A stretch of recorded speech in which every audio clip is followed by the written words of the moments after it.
गोविंद बोलो हरि गोपाल बोलो, राधा रमण हरि गोविंद बोलो। गोविंद बोलो हरि गोपाल बोलो, राधा रमण हरि गोविंद बोलो। गोविंद बोलो गोपाल बोलो, राधा रमण हरि गोविंद बोलो। गोविंद बोलो हरि गोपाल बोलो, राधा रमण हरि गोविंद बोलो।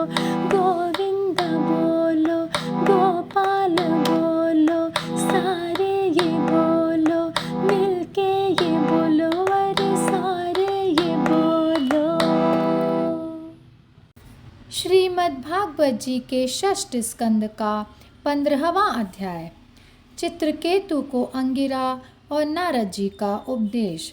श्री सुखदेव जी कहते हैं, परीक्षित, राजा चित्रकेतु शोकग्रस्त होकर मुर्दे के समान अपने मृत पुत्र के पास ही पड़े हुए थे। अब महर्षि अंगिरा और देवर्षि नारद उन्हें सुंदर सुंदर उक्तियों से समझाने लगे।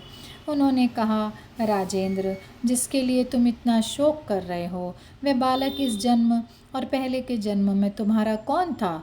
उसके तुम कौन थे? और अगले जन्मों में भी उसके साथ तुम्हारा क्या संबंध रहेगा? जैसे जल के वेग से बालू के कण एक दूसरे से जुड़ते और बिछुड़ते रहते हैं, वैसे ही समय के प्रभाव में प्राणियों का भी मिलन और बिछोह होता रहता है। राजन, जैसे कुछ बीजों से दूसरे बीज उत्पन्न होते और नष्ट हो जाते हैं, वैसे ही भगवान की माया से प्रेरित होकर प्राणियों से अन्य प्राणी उत्पन्न होते और नष्ट हो जाते हैं। राजन, हम तुम और लोगों के साथ इस जगत में जितने भी चराचर प्राणी वर्तमान में हैं, वे सब अपने जन्म के पहले नहीं थे और मृत्यु के पश्चात नहीं रहेंगे। इससे सिद्ध है कि इस समय भी उनका अस्तित्व नहीं है, क्योंकि सत्य वस्तु तो सब समय एक सी रहती है। भगवान ही समस्त प्राणियों के अधिपति हैं। उनमें जन्म मृत्यु आदि विकार बिल्कुल नहीं है। उन्हें न किसी का इच्छा है और न अपेक्षा। वे अपने आप परतंत्र प्राणियों की सृष्टि कर लेते हैं और आप उनके द्वारा अन्य प्राणियों की रचना, पालन तथा संहार करते हैं। ठीक वैसे ही जैसे बच्चे घर घरौंदे खेल खिलौने बना बना कर बिगाड़ते रहते हैं। परीक्षित, जैसे एक बीज से दूसरा बीज उत्पन्न होता है, वैसे ही पिता की देह द्वारा माता की देह से पुत्र की देह उत्पन्न होती है। पिता, माता और पुत्र जीव के रूप में देही हैं और ब्रह्म दृष्टि से केवल शरीर। उनमें देही जीव घट आदि कार्यों में पृथ्वी के समान नित्य है। राजन, जैसे एक ही मृत्तिका रूप वस्तु में घटत्व आदि जाति और घट आदि व्यक्तियों का विभाग केवल कल्पना मात्र है, उसी प्रकार यह देही और देह का विभाग भी अनादि एवं अविद्या कल्पित है।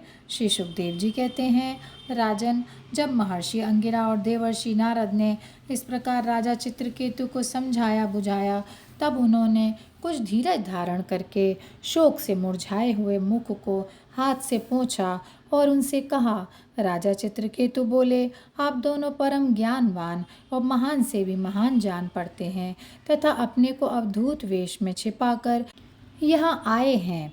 कृपा करके बतलाइए, आप लोग हैं कौन? मैं जानता हूँ कि बहुत से भगवान के प्यारे ब्रह्मवेत्ता मेरे जैसे विषयासक्त प्राणियों को उपदेश करने के लिए उन्मत्त का सा वेश बनाकर पृथ्वी पर स्वच्छंद विचरण करते हैं।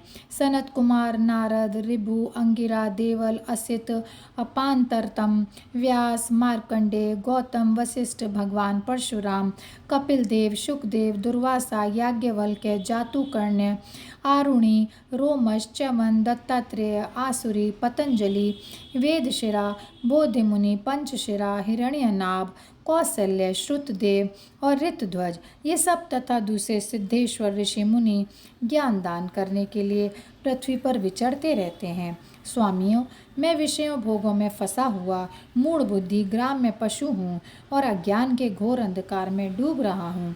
आप लोग मुझे ज्ञान की ज्योति से प्रकाश के केंद्र में लाइए।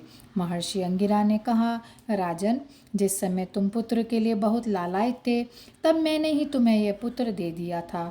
मैं अंगिरा हूँ। ये जो तुम्हारे सामने खड़े हैं स्वयं ब्रह्मा जी के पुत्र सर्वसमर्थ देवर्षि नारद हैं। जब हम लोगों ने देखा कि तुम पुत्र शोक के कारण बहुत ही घने अज्ञान अंधकार में डूब रहे हो, तब सोचा कि तुम भगवान के भक्त हो, शोक करने योग्य नहीं हो, अतः तुम पर अनुग्रह करने के लिए ही हम दोनों यहाँ आए हैं। राजन, सच्ची बात तो यह है कि जो भगवान और ब्राह्मणों का भक्त है उसे किसी अवस्था में शोक नहीं करना चाहिए। जिस समय पहले पहल मैं तुम्हारे घर आया था, उसी समय मैं तुम्हें परम ज्ञान का उपदेश देता, परंतु मैंने देखा कि अभी तो तुम्हारे हृदय में पुत्र की उत्कंठ लालसा है, इसीलिए उस समय तुम्हें ज्ञान न देकर मैंने पुत्र ही दे दिया। अब तुम स्वयं अनुभव कर रहे हो कि पुत्रवानों को कितना दुख होता है। यही बात स्त्री, घर, धन, विविध प्रकार के ऐश्वर्य, संपत्तियाँ, शब्द, रूप, रस आदि विषय, राज्य, वैभव, पृथ्वी, राज्य, सेना, खजाना, सेवक, अमात्य, सगे संबंधी, इष्ट मित्र सब के लिए है, क्योंकि ये सबके सब अनित्य हैं। शूरसेन, अतएव ये सभी शोक, मोह, भय और दुख के कारण हैं, मन के खेल खिलौने हैं, सर्वथा कल्पित और मिथ्या हैं, क्योंकि ये न होने पर भी दिखाई पड़ रहे हैं। यही कारण है कि ये एक क्षण दिखने पर भी दूसरे क्षण लुप्त हो जाते हैं।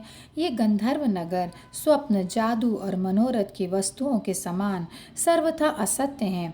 जो लोग कर्म वासनाओं से प्रेरित होकर विषयों का चिंतन करते रहते हैं, उन्हीं का मन अनेक प्रकार के कर्मों की सृष्टि करता है। जीवात्मा का यह देह जो पंचभूत, ज्ञानेंद्रिय और कर्मेंद्रियों का संघात है, जीव को विविध प्रकार के क्लेश और संताप देने वाली कही जाती है। इसलिए तुम अपने मन को विषयों में भटकाने से रोककर शांत करो, स्वस्थ करो और फिर उस मन के द्वारा अपने वास्तविक स्वरूप का विचार करो तथा इस द्वैत भ्रम में नित्यत्व की बुद्धि छोड़कर परम शांति स्वरूप परमात्मा में स्थित हो जाओ। देवर्षि नारद ने कहा, राजन, तुम एकाग्रचित्त से मुझसे यह मंत्रोपनिषद ग्रहण करो। इसे धारण करने से 7 रात में ही तुम्हें भगवान संकर्षण का दर्शन होगा। नरेंद्र, प्राचीन काल में भगवान शंकर आदि ने श्री संकर्षण देव के ही चरण कमलों का आश्रय लिया था।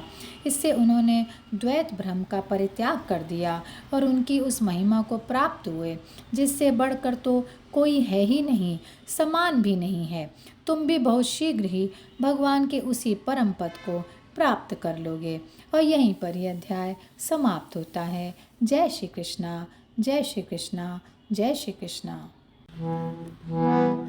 गोविंद बोलो, हरि गोपाल बोलो, राधा रमण हरि गोविंद बोलो।